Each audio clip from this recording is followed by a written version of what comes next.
Martin Savage, tell me what happened at baby Cooper's funeral. Well, this was a funeral held in Tuscaloosa, Alabama. It was held the same day those documents were released, by the way. And it was very emotional. It was said to have several hundred people there. But you had the mother speak. That's Leanna Harris. And she really gave what was the first family statement on all of this. It was supposed to be the eulogy for her son.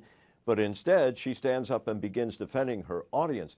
At one point, she says that he is a loving and caring father, at which point the congregation stood up and applauded. And then right after that, the father comes in via telephone and thanks everybody for being there. In this document, it says the boy says he was placed in the basement by his stepmother and barricaded behind boxes and totes. Placed. That doesn't mean that the stepmother is trying to help him. It sounds like he was forced there. And of course, all these are only allegations. Nothing has been proven in a court of law, Parag Shah. That's correct, and it could be part of punishment, and she forgot about him, or she could be trying to help him. Whoa, please stop. Did you say forcing the child to stay in the basement is punishment? Did you just say that? Like a timeout. Okay, you remember how I told you one time that you should be a parent, that you're missing so much joy? Yeah, scratch. You don't need to be a parent. If you think it's okay to give your child a timeout, barricaded in the basement with nothing to eat. What I said is, I heard what you said, Parag. No, I heard what you said. Giving the child a timeout in the basement with nothing to eat, barricaded. What, is it okay to beat him with a PVC pipe too? Some kind of a railroad on Cooper's father, because already, Alex, there are already these kind of ads coming up on YouTube blasting Vic Reynolds for taking on the case. Like he should just go, oh yeah, nothing happened, and close the case. This needs to go to a jury.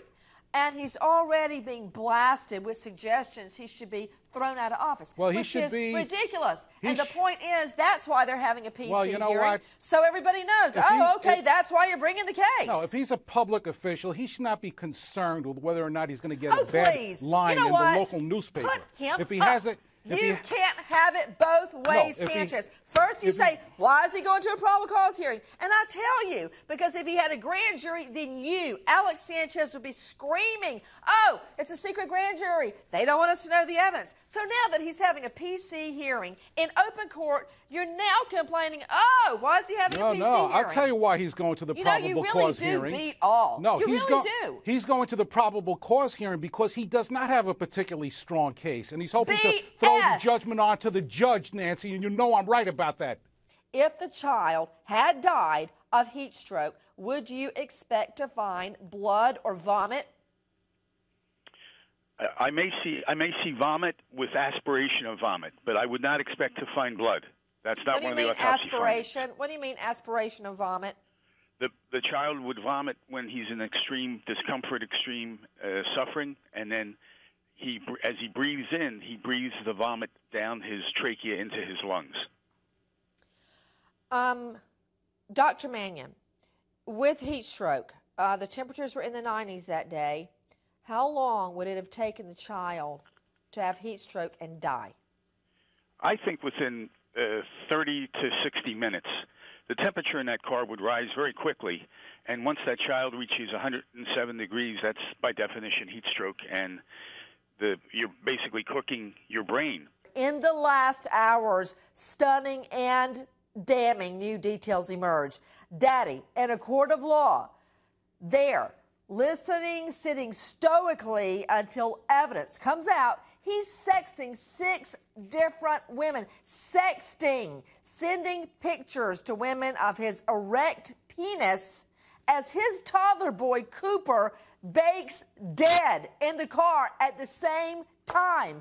Evidence indicating the baby scratching his own little face, crying out loud, abrasions on the back of the child's head as he likely rocks, banging back and forth, calling out for Daddy. We are taking your calls straight to the courthouse. Haston Willis, Marietta Daily Journal. Haston, Bombshells in court. And I was watching him like a hawk, Haston, and he sat there stoically, no movement, nothing, until it came out he was sexting 6 different women after he leaves his child in the car. That's the first time he snapped up and started talking to his lawyer, and the lawyer, Maddox Kilgore, jumps up and objects. That's the first time he showed emotion, Haston. I picked up on that as well. He didn't seem to be bothered by some of the revelations about the child, some of that type of thing, but when it came to things that were about his own life, that's when he seemed to be bothered the most.